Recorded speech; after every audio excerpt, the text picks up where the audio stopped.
오늘 우리 함께 살펴볼 하나님의 말씀은 마가복음 1장 14절 15절입니다. 우리 천천히 함께 읽겠습니다. 요한이 잡힌 후 예수께서 갈릴리에 오셔서 하나님의 복음을 전파하여 이르시되 때가 찼고 하나님의 나라가 가까이 왔으니 회개하고 복음을 믿으라 하시더라. 아멘.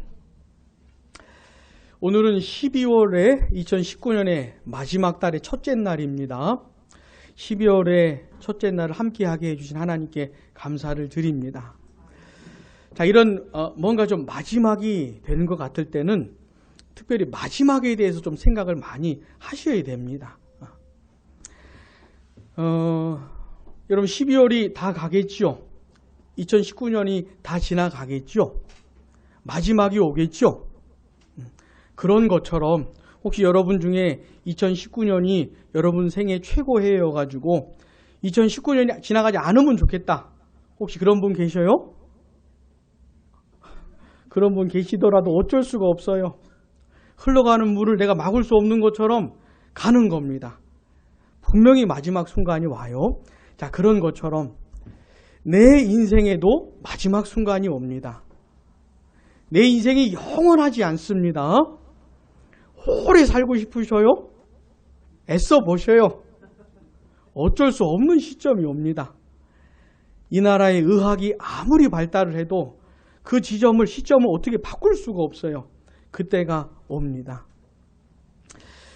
여러분, 이 세상에도 마지막이 옵니다. 여러분 아십니까? 여러분들은 세상에서 사는 게 너무 행복하셔요? 세상이 영원하면 좋겠습니까? 아무리 바래봤자 소용이 없습니다. 세상에 끝이 옵니다. 세상은 절대로 영원하지 않습니다. 마지막이 와요. 이 마지막을 누가 찍으시는지 아십니까?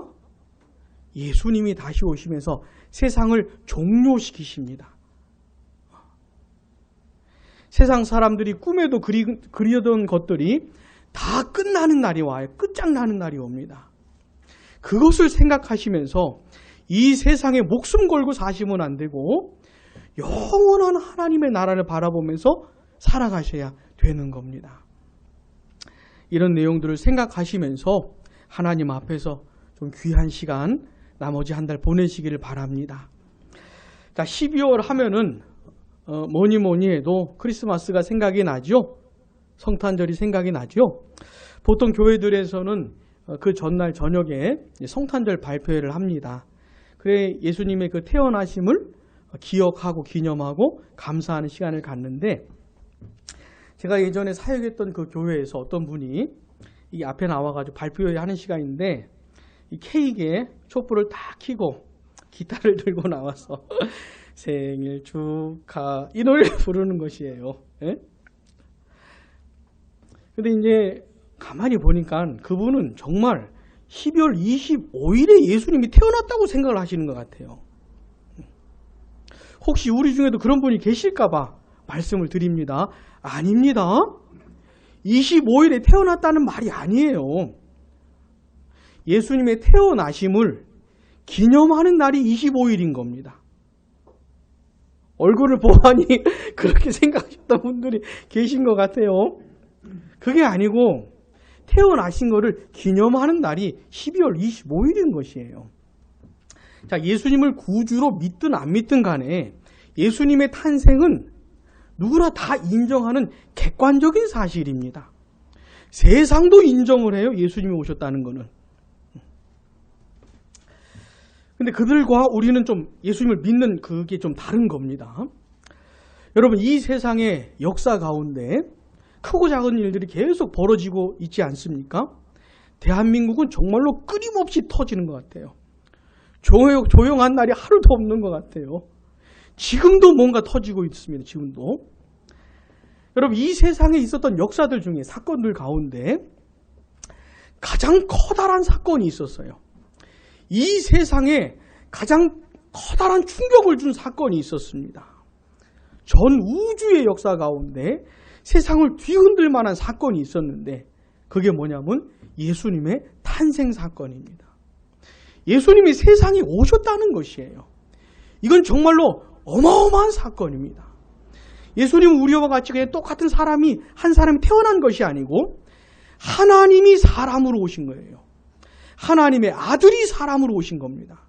그러니까 예수님은 사람으로 오신 하나님이신 거예요. 이게 정말로 엄청난 사건입니다. 오늘은 그 예수님의 탄생 사건과 관련해서 그게 왜 엄청난 사건인지 좀 생각해 보려고 하는 겁니다. 예수님께서 이 세상에 구원자로 오셨어요. 죄인들을 구원하기 위해 오셨는데 사실 막상 예수님이 처음 오셨을 때는 알아본 사람이 몇 명 없었습니다. 그 예수님을 알아본 사람들이 몇 명 없었어요. 그것도 다 소식을 듣고 알아본 겁니다. 그 예수님께서 한 30살쯤 될 때까지는 그냥 사셨어요. 조용히 사셨습니다. 예수님의 이 30살 밑으로의 인생은 성경이 잘 말을 안 해줘요. 그러다가 30살쯤 되었을 때 예수님이 드디어 예수님이 누구신지를 보여주기 시작한 겁니다. 단순한 인간이 아니고 세상을 구원하기 위해 오신 분이라는 걸 드디어 내시기 시작을 하신 거예요. 그 첫 번째 사건이 뭐냐면 세례받은 사건입니다. 자, 마가복음 1장 9절부터 한번 보세요. 마가복음 1장 9절부터 11절까지 우리 한번 같이 읽어보겠습니다. 그때 예수께서 갈릴리 나사렛으로부터 와서 요단강에서 요한에게 세례를 받으시고 곧 물에서 올라오실새 하늘이 갈라짐과 성령이 비둘기같이 자기에게 내려오심을 보시더니 하늘로부터 소리가 나기를 너는 내 사랑하는 아들이라 내가 너를 기뻐하노라 하시니라. 아멘. 예수님께서 마치 죄인인 것처럼 세례를 받으신 거예요. 이것도 다 우리를 위해서 이렇게 하신 겁니다. 근데 세례를 받으실 때 하늘에서 음성이 들렸어요. 이건 성부의 음성입니다. 하나님 아버지의 음성인데 뭐라고요? 내 사랑하는 아들이다. 세례받고 물에서 올라오신 예수님을 향해서 사랑하는 내 아들이다라고 말씀을 하신 겁니다. 이게 무슨 얘기냐면 예수님이 세상의 구원자라고 하는 공식적인 선언인 것이에요. 예수님이 세상을 구원하실 분이라고 하는 천상의 선언인 겁니다. 예수님의 자기 정체성을 드디어 만천하에 드러내는 사건인 것이에요. 내가 그리스도다 이런 얘기입니다. 예수님이 메시아다. 예수님이 구원자다 라고 하는 그 말인 것이에요. 자, 이렇게 세례를 받으시면서부터 이제 드디어 이제 공식적으로 시작을 하십니다. 메시아로서의 활동을 이제 시작을 하시는 거예요. 자, 그리고 예수님께서 또 뭘 하시냐면 시험을 받으십니다. 12절, 13절 같이요. 성령이 곧 예수를 광야로 몰아내신지라 광야에서 40일을 계시면서 사탄에게 시험을 받으시며 들짐승과 함께 계시니 천사들이 수종 들더라. 아멘. 자, 예수님께서 마귀에게 시험을 받으셨는데, 자, 혹시 마귀가 예수님을 시험한 이 사건을 생각하시면서 혹시 생각나는 사건이 있을까요? 네, 또요. 혹시 마귀가 지금 예수님을 시험하잖아요. 그런 것처럼 또 누굴 시험했었지요. 욥 말고요. 최초의 사람 아담을 시험했잖아요. 아담이 하나님을 믿는지 안 믿는지, 하나님을 신뢰하는지 안 하는지 사탄이 시험을 한 겁니다. 우리의 우리의 조상 첫째 아담은요, 실패했습니다. 마귀의 시험에 넘어갔지요. 자, 둘째 아담으로 오신 예수님은 이 시험에 승리하셨습니다. 판이 달라지는 것이죠. 자, 최초의 사람 아담이 실패하면서 이 전 후손들이 이 실패 속에 있었던 겁니다. 근데 둘째 아담이 딱 오시더니 사탄의 시험부터 깨버리시는 거예요. 뭔가 판세가 달라지기 시작한 겁니다, 지금. 첫째 아담하고는 완전히 다른 세상이 이제 펼쳐지는 것이에요. 그래, 우리 예수님께서 시험에 승리하신 얘기가 이제 나오는 겁니다. 그러면서 오늘 본문이 시작돼요. 14절 보세요. 요한이 잡힌 후 그랬죠. 여기서 말하는, 여기 나오는 요한은 어떤 요한입니까? 세례 요한을 말하는 겁니다. 세례 요한. 세례 요한이 뭐 하던 사람이었죠? 누가 오실 길을 예비한 사람입니까? 예수님이 오실 길을 예비하신 것이죠. 예수님께서 구원자로 오셔서 이제 그 구원의 역사를 펼쳐가시는데, 누구든지 이 예수님을 통해서 구원받게 되는데, 그 예수님 오실 길을 준비한 사람이 요한입니다. 그래서 예수님을 바라보라고 얘기하는 것이죠. 세례 요한은 자기에게 집중시키지 않습니다. 날 쳐다보지 말고 예수님을 쳐다봐라. 나는 예수님을 전하는 사람에 불과한 것이지 예수님을 쳐다봐라 라고 한 사람이 세례 요한이에요. 자, 세례 요한이 어떻게 죽었습니까? 아십니까? 어떻게 죽었는지? 그렇죠. 감옥에 갇힌 다음에 참수형을 당했어요. 아니, 예수님 오실 길을 준비한 사람 정도 되면은 그 결말이 좀 좋아야 되는 거 아닙니까? 그렇지 않아요? 세상에서 온갖 존귀를 다 받아야 되는 거 아닙니까? 근데 세례 요한은 뭐 했습니까?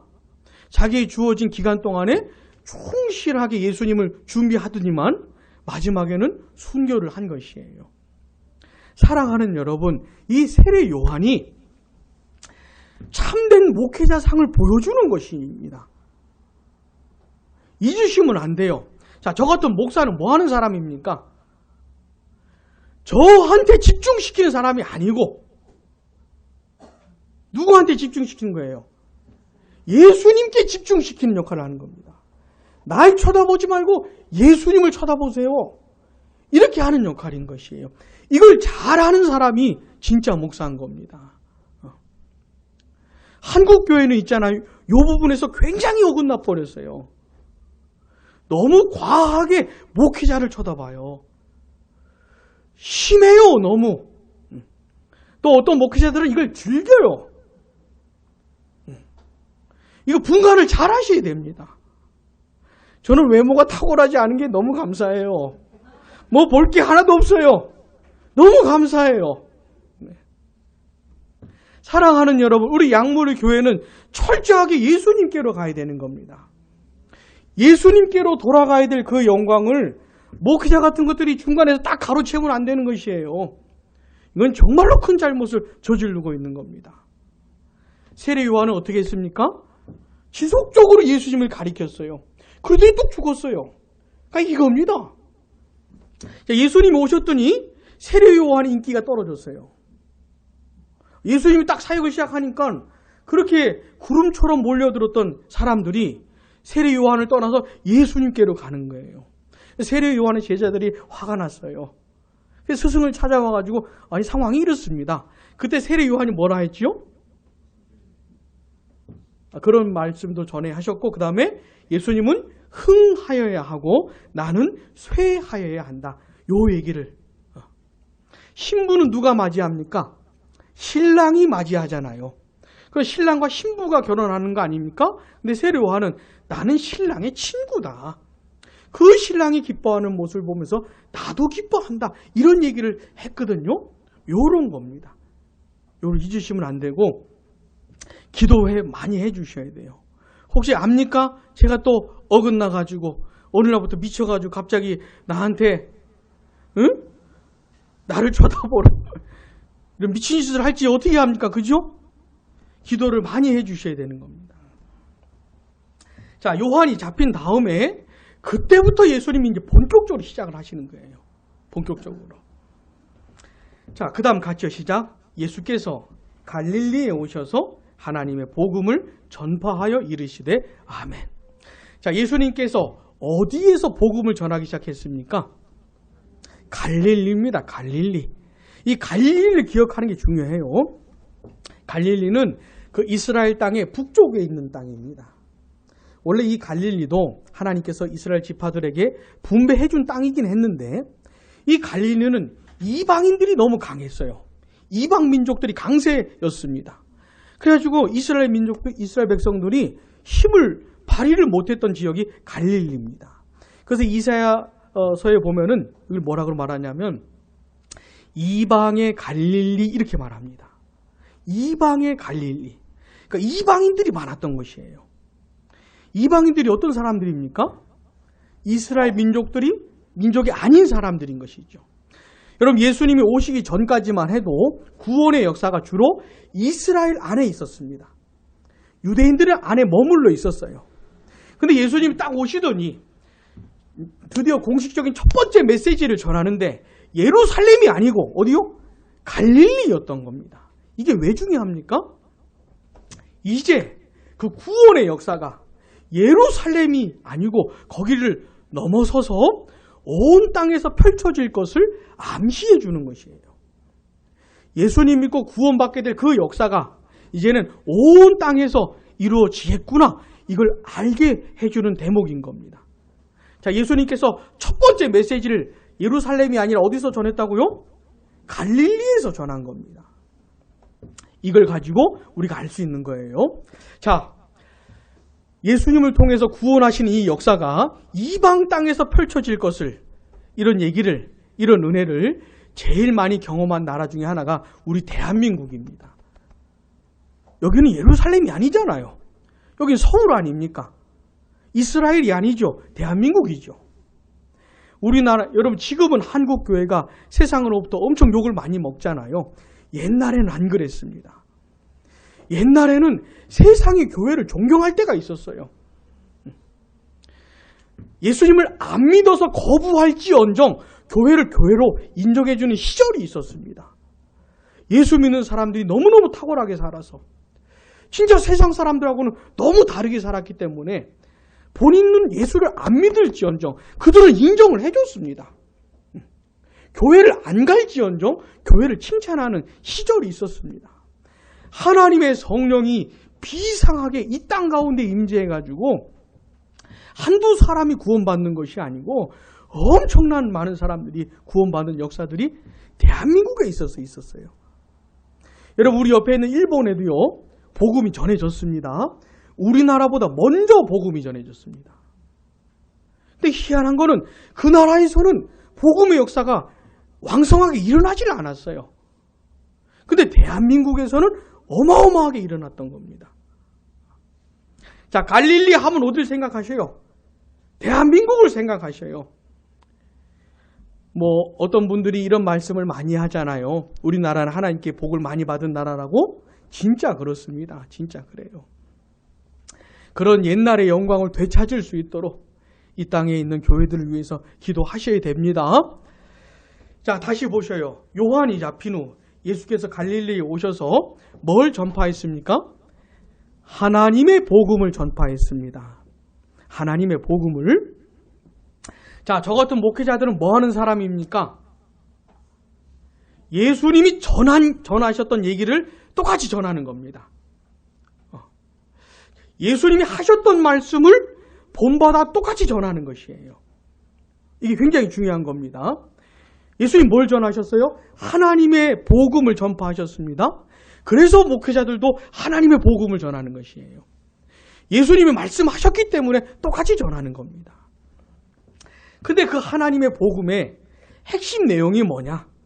그럼 하나님의 복음의 그 내용이 뭐냐면 15절에서 말하는데, 여러분 요거 한번 읽어보시겠습니까? 요 영어? 현수막 바뀐 거 보이십니까? 자, 한번 영어 한번 읽어보시겠습니까? I preach good news with great joy 이러잖아요. 복음이 뭡니까? 이게 복음이에요. 이게 복음인 겁니다. 하나님의 복음, 엄청나게 좋은 소식을 지금 예수님이 전하고 있는 것이에요. 근데 그 좋은 내용의 핵심이 뭐냐면 15절이에요. 15절 보셔요. 이르시되, 같이 읽어보겠습니다. 때가 찼고 하나님의 나라가 가까이 왔으니 회개하고 복음을 믿으라 하시더라. 아멘. 자, 복음의 핵심 내용이 뭡니까? 때가 찼고 하나님의 나라가 가까이 왔으니, 그러니까 어떻게 해요? 회개하고 복음을 믿으라. 이겁니다. 다시요. 따라해 보겠습니다. 때가 찼고 하나님의 나라가 가까이 왔으니 회개하고 복음을 믿으라. 이게 하나님의 복음입니다. 누가 우리들에게 복음이 뭐예요? 물어보면 이 얘기를 해주시는 겁니다. 때가 찼고 하나님의 나라가 가까이 왔으니까 회개하고 복음을 믿어라. 이 얘기를 해줘야 되는 겁니다. 오늘은 이 가운데에서 한 가지만 생각을 해보려고 합니다. 때가 찼다, 이 말을 생각을 해보려고 하는 거예요. 뭐가 차요? 때가 찼다. 자, 때가 찼다는 게 무슨 말일까요? 때가 무슨 물입니까? 차게? 물은 차잖아요. 그죠? 이 때가 찼다는 게 무슨 말일까요? 됐다. 그 말이죠. 때가 됐다. 때가 왔다. 어떤 때가 있었는데 시간이 자꾸 지나가다 보니까 이 때가 왔다 이 말입니다. 우리 예수님께서 전하셨던 하나님의 복음이 뭐냐면 때가 왔다 이 말이에요. 때가 왔다. 헬라어 성경을 보시면요. 이 때라는 말을 가리키는 표현들이 있는데 대표적인 게 뭐냐면 크로노스와 카이로스라는 말이에요. 따라해 보겠습니다. 크로노스, 카이로스, 카이로스, 크로노스, 크로노스, 카이로스, 카이로스, 크로노스. 이건 굉장히 중요한 말입니다. 다시 두 말이 있어요. 대표적으로 하나는 뭐예요? 크로노스, 또 하나는 카이로스입니다. 이 크로노스라고 하는 말은 그냥 평범한 시간을 말해요. 자, 지금도 시간이 지나가고 있지 않습니까? 그러니까 이런 시간을 말해요. 그냥 특별할 것 없는 그냥 시간을 말할 때 대체적으로 크로노스라는 표현을 씁니다. 근데 카이로스는 그런 게 아니에요. 특별한 때를 말하는 겁니다. 하나님의 특별한 역사가 있는 때를 말하는 것이에요. 결정적인 때, 이런 거. 굉장히 중요한 때, 이런 걸 말하는 겁니다. 다시요. 헬라어 성경을 보니까 때를 가리키는 두 말이 있더라. 첫 번째는 크로노스, 두 번째는 카이로스. 크로노스는 무슨 뜻이라고요? 평범한 때. 카이로스는요? 특별한 때. 여러분, 우리 인생에도 그런 때가 있지 않습니까? 내 인생이 여기까지 흘러올 때 중요한 시점들이 있었잖아요. 카이로스는 그런 때를 말하는 겁니다. 특별히 하나님께서 역사하시는 때를 말하는 것이에요. 자, 그렇다면 오늘 본문에서 말한 이 때는 예수님께서 처음으로 전하셨던 공식적인 메시지, 때가 찼다, 이 말을, 이 때는 크로노스일까요? 카이로스일까요? 카이로스일까요? 크로노스일까요? 그렇죠. 정답은 질문 바꿔도 정답을 말씀하셔야 돼요. 확신을 가지고 이게 카이로스입니다. 크로노스라면 특별히 말을 할 게 없어요. 특별히 할 말이 없어요. 그냥 시간이니까. 근데 카이로스는 특별한 때가 왔다 이겁니다. 하나님이 결정적으로 역사하시는 때가 왔다는 것이에요. 자, 예수님께서 첫 번째 공식적인 메시지가 뭐라고요? 카이로스가 왔다 이거예요. 때가 왔다. 때가 됐다. 이 말입니다. 근데 이게 하나님의 엄청난 보험인 것이에요. 어떤 때가 있었습니다. 이 때가 올 거라고 계속 말을 해왔어요. 근데 드디어 때가 왔다 이 말입니다. 자, 성경을 좀 이렇게 생각을 해보겠습니다. 하나님께서 사람을 만드셨죠. 이 카이로스라는 말은 특별히 구속사와 관련된 겁니다. 구속사가 뭐냐면 구원의 역사를 말하는 것이에요. 자, 창세기부터 마지막 성경이 뭐예요? 요한계시록이죠. 총 몇 권이에요? 구약 몇 권이에요? 39권, 신약 27권, 총 66권이잖아요. 자, 창세기부터 요한계시록까지 전체를 관통하는 내용이 있어요. 쭉 흘러가는 내용이 있습니다. 자, 성경은 각 권별로도 공부를 해야 되지만 통으로 알아야 돼요. 이걸 66권이 한 통입니다. 이게 전체를 꿰뚫는 내용이 있어요. 그 가운데 하나가 구속사라는 겁니다. 구원의 역사. 자, 카이로스는 구속사와 관련돼서 쓰는 단어입니다. 하나님의 구원의 역사는 어떻게 해요? 때를 따라 되는 겁니다. 때를 따라. 자, 하나님이 사람을 처음 만드셨죠? 어떻게 만드셨어요? 하나님의 형상을 따라 뭐가 가능하도록요? 하나님과 교제가 가능하도록 만드셨습니다. 하나님은 사람을 사랑하시고 하나님의 긍휼과 자비와 은혜가 다 사람에게 흘러오고 사람도 하나님을 사랑하고 하나님을 기뻐하고 그렇게 하나님과 더불어 살도록 만들어 주셨습니다. 사람은 있잖아요. 이렇게 하나님을 알고 하나님과 더불어 살 때에만 진정한 행복을 누리도록 만드셨어요. 하나님 빼고 무슨 짓을 해도 참된 행복을 얻을 수가 없습니다. 왜냐하면 사람의 존재 자체가 그렇게 생겨먹었어요. 그렇게 하도록 하나님 만드셨기 때문에 하나님 빼고 딴 거 추구하면은 맨날 헛바퀴 돌리는 겁니다. 지금도 인생의 행복을 찾기 위해서 헛바퀴 돌리는 사람들이 얼마나 많은지 몰라요. 여러분 다람쥐 헛바퀴 도는 거 보셨죠? 태어나서 죽을 때까지 계속 이거 하는 겁니다. 계속. 그게 얼마나 힘들겠어요. 얼마나 고되겠어요. 죽을 때까지 굴려봐도 진정한 행복을 찾을 수가 없는데 얼마나 허탈하겠어요. 사랑하는 여러분, 하나님 빼고는 아무것도 아닙니다. 근데 하나님이 사람을 처음부터 그렇게 만드셨어요. 근데 하나님과 사람의 그 관계를 뭐가 망가뜨렸습니까? 죄가 망가뜨린 것이에요. 근데 이 죄를 누가 지었어요? 사람이 지은 겁니다. 사람이. 하나님을 안 믿었어요. 불신했어요. 하나님의 선하심을 거부했어요. 하나님의 선하심을 짓밟아 버렸어요. 그냥 열매 하나 따먹은 그게 아닙니다. 그 죄로 인해서 어떻게 해요? 세상에 사망이라는 것이 들어왔습니다. 사람이 태어나서 한평생 사는 중에 겪게 되는 모든 슬픔, 괴로움, 아픔, 이건 죄 때문에 생겨난 것이에요. 하나님이 세상을 처음부터 그런 게 만드신 것이 아니고 이 사람이 그렇게 망가뜨린 것이에요. 죄가 그렇게 망가뜨린 겁니다. 자, 근데 창세기 3장 15절 기억나십니까? 자, 제가 지금 뭘 설명하고 있죠? 예수님이 처음 말씀하셨던 때가 됐다. 이 얘기 설명하려고 그러는 것이에요. 이 얘기는 처음으로 돌아가서 거기서부터 따져봐야 되는 얘기예요. 자, 죄를 짓자마자 하나님께서 누구를 약속하십니까? 창세기 3장 15절에서 여자의 후손을 약속하시죠. 뱀의 머리, 사탄의 머리를 박살내실, 아주 결정타를 먹이실 그 여자의 후손을 약속하십니다. 그분이 누구냐면 장차 오실 예수님을 가리키는 것이에요. 자, 창세기 3장 15절부터 시작을 해가지고 예수님이 오시기 전까지 이 구약의 역사는 뭐냐면 이 예수님이 오실 것이다. 이 얘기입니다. 메시아가 올 거야. 그리스도가 올 거야. 구원자가 올 거야. 그래서 죄를 해결하고 죄인들을 구원해서 다시 하나님과의 친밀한 관계로 회복시켜 줄 거야.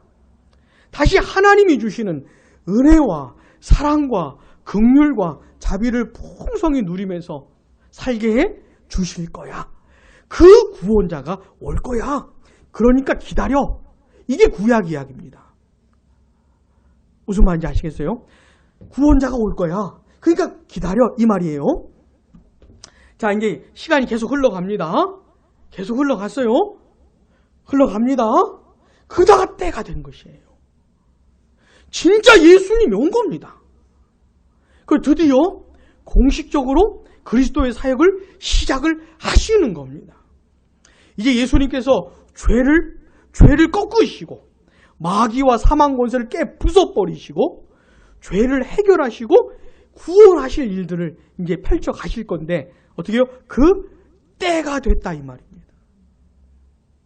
그래서 예수님께서 말씀하신 이 때가 됐다는 말은 엄청난 것이에요. 엄청난 것이에요. 어마어마한 것이에요. 이 때가 됐다는 말은 예수님이 오셔서 하실 말씀이었던 거예요. 그때가 됐다는 겁니다. 이렇게 말씀하신 다음에 예수님께서 십자가에서 죽으시죠. 또 3일 만에 부활하시죠. 그다음 40일 계시다가 하늘로 올라가시죠. 하나님 보좌 우편에 앉아 계시죠. 근데 하나님 보좌 우편에 앉으신 예수님 누굴 보내셨습니까? 오순절에 성령님을 보내셨죠. 우리 예수님 지금도 하나님 보좌 우편에 앉으셔서 거기서 세상을 통치하고 계시는 거예요. 이게 다 구원의 역사입니다. 구속사입니다. 근데 이 구원의 역사가 뭘 따라 된다고요? 때를 따라 되는 겁니다. 하나님이 특별히 역사하시는 때를 따라 되는 것이에요. 자, 우리에게 한 때가 남았습니다.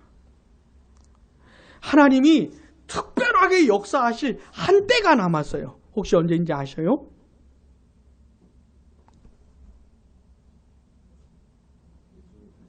그렇죠. 재림의 때입니다. 재림의 날, 그때가 남은 것이에요. 우리 예수님 이 세상에 반드시 다시 오십니다. 약속된 때가 있어요. 반드시 다시 오셔요. 다시 오시면서 뭐 하십니까? 세상을 끝을 내세요. 세상을 끝장을 내십니다. 세상의 역사가 종료가 돼요. 온 세상을 심판하시는 날입니다. 그 날이 있어요. 그 때가 있습니다. 자, 이 때가 올까요, 안 올까요? 올까요, 안 올까요? 반드시 옵니다. 하나님은 하나님의 아들을 이 세상에 다시 보내시면서 어떻게 해요? 결정적으로 역사하시는 겁니다. 카이로스의 때가 있는 것이죠. 그날도. 사랑하는 여러분, 하나님께서는요, 이 세상에 그냥 평범하게 흘러가는 역사 가운데 특별히 카이로스의 때를 주시면서 특별하게 짚어가면서 역사하시면서 뭐 하시는 거냐면 내가 살아있다 라는 걸 드러내시는 것이에요. 세상은 하나님이 다스리시는 것이다. 하나님이 통치하시는 것이다. 이걸 말씀하시는 것이에요. 그 결정적인 사건이 예수님이 이 세상에 오신 사건입니다. 사랑하는 여러분, 크리스마스 되면 기분이 좋으세요, 안 좋으세요? 일반적으로는 좋아하시는 것 같아요. 심지어 교회를 안 다녀도 좋아하시는 것 같아요. 근데 성탄절은 정말로 기뻐하셔야 되는 때예요. 정말로. 근데 잊으시면 안 되는 게 뭐냐면 하나님의 아들을 세상에 보내시면서 하나님께서 무슨 메시지를 주시는 거냐면 내가 살아있다. 세상은 내가 다스린다. 라는 메시지를 들려주시는 것이에요. 사랑하는 여러분, 하나님은 살아계셔요. 세상은 하나님이 다스리십니다. 하나님이 주인이세요. 이 하나님의 주인 되심을 언제요? 마지막 예수님 다시 오시는 그날에 아주 도장 찍듯이 확인해 주실 겁니다.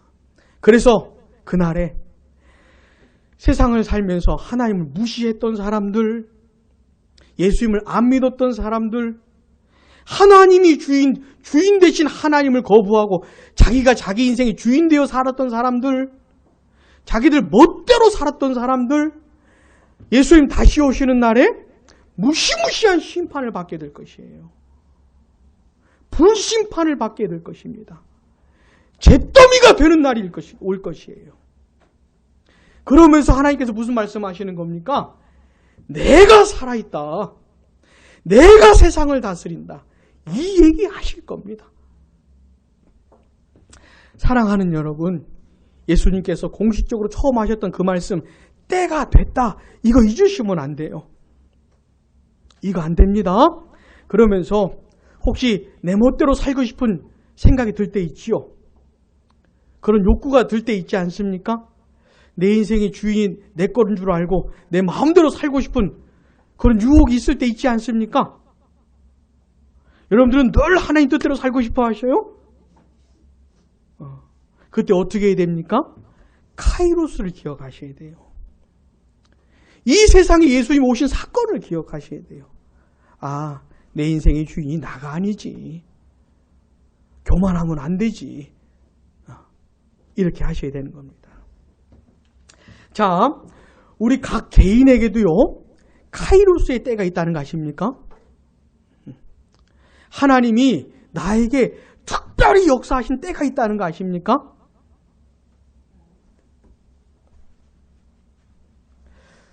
진짜 예수 믿고 구원받은 사람은 자기 인생에 이 카이로스를 경험한 사람이에요. 자, 보세요. 우리는 예수님하고 상관없이 살았잖아요. 예수님 안 믿고 살았잖아요. 하나님 모르고 살았잖아요. 심지어 교회를 다니면서도 하나님과 상관없이 살았잖아요. 자, 그렇게 살아가는 사람에게 하나님이 어느 순간 찾아오십니다. 그 사람의 인생에 카이로스가 시작이 되는 것이에요. 하나님이 특별히 역사하시는 때가 찾아오는 겁니다. 그때 하나님께서 우리를 찾아오시면서 죄인들을 찾아오시면서 역사하시는 거예요. 뭔가를 깨닫게 하시는 겁니다. 아, 내가 내 멋대로 살아왔구나. 내가 하나님 없이 살아왔구나. 이게 엄청난 죄구나. 잘못 살아온 거구나. 이걸 깨닫게 하시는 겁니다. 이게 하나님이 카이로스를 허락해 주셔야 되는 거예요. 자, 저 같은 목사가 아무리 말해봤자 소용이 없어요. 하나님이 역사를 안 하시면 아무리 말해봤자 소용이 없어요. 지겨워 죽겠지요, 그냥. 근데 하나님이 역사하시잖아요? 이 선포되는 말씀이 들리기 시작을 하는 겁니다. 뭔 소리인지 알아듣기 시작을 하는 것이에요. 그러더니 나한테 와닿는 것이에요. 하나님 앞에서의 내 죄를 발견하는 것이죠. 나의 참된 실상을 보게 되는 것이죠. 그러면서 회개하게 되는 것이고 하나님의 은혜를 구하게 되는 것이고 나를 위해 십자가에 피 흘려 죽으신 예수님을 믿을 수 있게 되는 것이죠. 그러면서 구원을 받고 하나님과의 관계가 회복되게 되는 것이에요. 만약에 우리 가운데 진짜 회개하고 예수님 믿고 하나님과의 관계가 회복된 사람들이 있다면 그건 어떤 결과입니까? 우리 인생에 카이로스가 있었던 걸 그건 결과인 것이에요. 아, 하나님이 특별히 역사하신 때가 있었던 거구나. 무슨 말인지 아시겠어요? 엄청난 은혜의 때인 겁니다. 은혜를 쏟아 부으셨던 때가 있었던 것이에요. 그래 나같이 고집세고 교만한 사람도 꺾여서 예수님을 믿고 하나님을 섬기며 살게 되는 것이죠. 사랑하는 여러분, 이게 얼마나 은혜로운 건지 몰라요. 잊지 마셔요. 이런 때가 있었기 때문에 내가 지금 하나님께 예배하고 하나님을 섬기며 살게 된 것이에요. 자, 우리 이 때와 관련해서 한 가지만 좀 살펴보겠습니다. 고린도 후서 6장.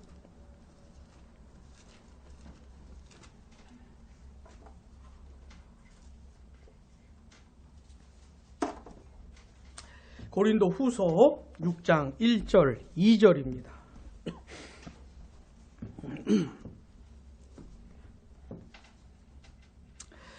고린도 후서 제가 가진 것으로 신약성경 291쪽에 있습니다. 우리 한번 같이 읽어보면서 카이로스를 발견해 보세요. 우리가 하나님과 함께 일하는 자로서 너희를 권하노니 하나님의 은혜를 헛되이 받지 말라 이르시되 내가 은혜 베풀 때에 너에게 듣고 구원의 날에 너를 도왔다 하셨으니 보라 지금은 은혜 받을 만한 때요 보라 지금은 구원의 날이로다. 아멘. 저기 나오는 때가 크로노스일까요? 카이로스일까요? 이게 카이로스입니다. 지금은 은혜 받을 만한 때라는 것이에요. 지금은 하나님의 은총이 쏟아지는 그런 때라는 겁니다. 여기서 말하는 지금이 언제일까요? 예수님이 이 세상에 오셨던 그 때를 말하는 것이에요. 오시면서부터 시작된 때를 말하는 겁니다. 예수님이 이 세상에 오시면서 은혜의 때가 시작이 된 것이에요. 그전에는 이 은혜의 때에 대해서 올 거야, 기다려 이렇게 말을 해줬는데 예수님이 세상에 딱 오시면서 은혜의 때가 시작이 된 겁니다. 그러니까 어마어마한 날들이 펼쳐진 것이에요. 그러면서 예수님이 이 세상에 다시 오시잖아요. 그러면서 은혜의 때를 마무리하십니다. 예수님의 초림과 재림 사이를 말하는 것이에요. 예수님 처음 오실 때 은혜의 때를 시작하시더만 마지막으로 오시면 이걸 끝을 내시는 거예요. 그래 더 이상은 은혜의 때가 아닌 것이죠. 심판의 때가 오는 것이에요. 자, 우리는 지금 어디를 살고 있습니까? 예수님의 초림과 재림 사이를 살고 있잖아요. 그래 지금 우리가 은혜 받을 만한 때라고 하시는 겁니다. 사랑하는 여러분, 지금은 어떤 때입니까? 하나님의 은혜가 쏟아지는 때인 것이에요. 얼마나 다행입니까? 아직 안 끝났어요. 은혜의 때가 아직 안 끝났어요. 오늘 우리가 주일에 예배를 드리지 않습니까? 우리가 여러분 예배 드리러 나오실 때 하나님의 은혜를 사모하고 오셔요? 하나님, 내가 예배 드릴 때, 하나님 말씀 드릴 때 저에게 좀 은혜를 베풀어 주시라고. 살아계신 하나님이 어떤 분이신지 진짜로 알게 해주시고, 내 인생에 하나님 앞에서 좀 전환점이 있게 해주시고, 이런 기도를 좀 하고 오십니까? 하고 오셔야 돼요. 하고 꼭 오셔야 돼요. 그렇게 오셔서 하나님의 말씀을 듣고 기도하시면서 하는 겁니다. 왜 그럴까요? 우리가 왜 그렇게 합니까? 은혜의 때이기 때문에. 지금은 하나님이 막 은혜를 퍼부어주는 그런 때예요.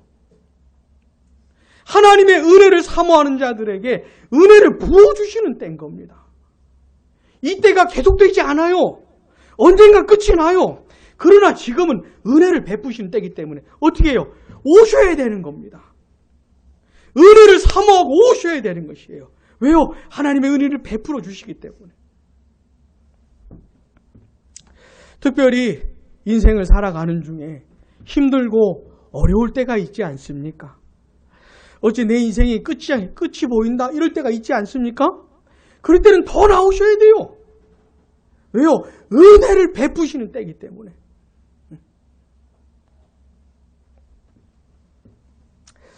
특별히 하나님은 은혜를 베푸시는 이때에 은혜를 베푸시기로 작정하셨을 뿐만 아니라 그런 방편도 주셨어요. 그러니까 어떤 수단들을 통해서 하나님이 은혜를 주시기로 작정을 하신 게 있습니다. 뭘까요? 하나님 말씀, 성경입니다. 하나님의 말씀을 들을 때, 특별히 읽을 때뿐만 아니라 특별히 들을 때 설교자가 하나님의 말씀을 풀어 설명할 때 때가 찼다. 지금은 카이로스의 때다. 이게 무슨 말인지 설명을 할 때 하나님께서 은혜를 베푸시기로 작정을 하신 것이에요. 여러분, 교회가 왜 있습니까? 목회자는 왜 있어요? 성경은 왜 주셨습니까? 하나님께서 은혜 주고 싶은 마음에서 다 생겨난 것들이에요. 다 허락하신 것들이에요. 그래, 이런 것까지 다 마련해 주시면서 하나님의 은혜를 받으며 살라고 하시는 것이에요. 사랑하는 여러분, 하나님의 은혜를 사모하십시오. 사모하셔요. 왜요? 주시기 때문에. 하나님의 은혜를 달라고 구하세요. 왜요? 주시기 때문에. 그러나 그렇게 말만 하시지 마시고 성경을 펴세요. 그리고 설교를 들으러 나오셔요. 하나님의 말씀이 선포되는 자리로 나오셔요. 왜요? 은혜를 베푸시로 작정을 하셨기 때문에. 이렇게 사는 겁니다. 우리는 카이로스의 때를 살면서 하나님 베푸신 은혜를 받으며 살면서 하나님 말씀 귀하게 여기고 기도하면서 살면서 주신 은혜를 받아서 그 은혜로 사는 것이에요. 내 힘으로, 내 능력으로, 내 지혜로, 내 잔꾀로, 잔머리로 사는 것이 아니고 나를 덮으시는 하나님의 은혜로, 나를 붙드시는 하나님의 은혜, 나를 끌고 가시는 하나님의 은혜로, 나를 살게 하시는 하나님의 은혜로 살아가는 것이지요. 사랑하는 여러분, 기억하셔요? 지금은 무슨 때요? 은혜 받을 만한 때인 겁니다. 하나님이 활짝 열어놓으셨어. 이 때를 감사하시면서 하나님이 주신 은혜 방편들을 귀하게 여기시면서 하나님 말씀 듣고 기도하길 사모하면서 하나님의 은혜를 받아 누리시기를 바랍니다. 딱 한 가지만 더. 여러분 보면 자꾸만 말하고 싶은 것이 생각나가지고, 여러분, 내 가족이나 친구나 사랑하는 사람들 중에 내가 복음을 전하고 이 영혼 구원해달라고 기도하면서 하다가 실망하고 좌절해서 그만둔 사람들 있습니까? 아, 이 사람은 안 되겠구나. 이 사람은 진짜 죽었다 깨나도 예수님 안 믿겠구나. 이렇게 판단이 드는 사람 있습니까? 아닙니다. 지금은 무슨 때요? 은혜 받을 만한 때이기 때문에 아무리 완악하고 완고하고 고집센 영혼도 하나님의 은혜를 받을 수 있는 때인 것이에요. 그래서 포기하지 마시고 그 영혼들을 기도하시고 때를 따라 복음을 전해주시고 이렇게 하셔야 되는 겁니다. 만약에 하나님께서 그 때를 허락하신다면 그 영혼도 반드시 돌아오게 될 겁니다. 아니, 나보다 더 뜨겁게 신앙생활을 하는 사람으로 변할지도 몰라요. 먼저 된 나보다 나중된 그 사람이 더 탁월하게 신앙생활 할지도 몰라요. 왜요? 지금은 은혜 받을 만한 때이기 때문에. 이런 내용들을 생각하시면서 신앙생활 하시고 누군가를 사랑하시고 복음을 전해주시기를 바랍니다. 기도하겠습니다.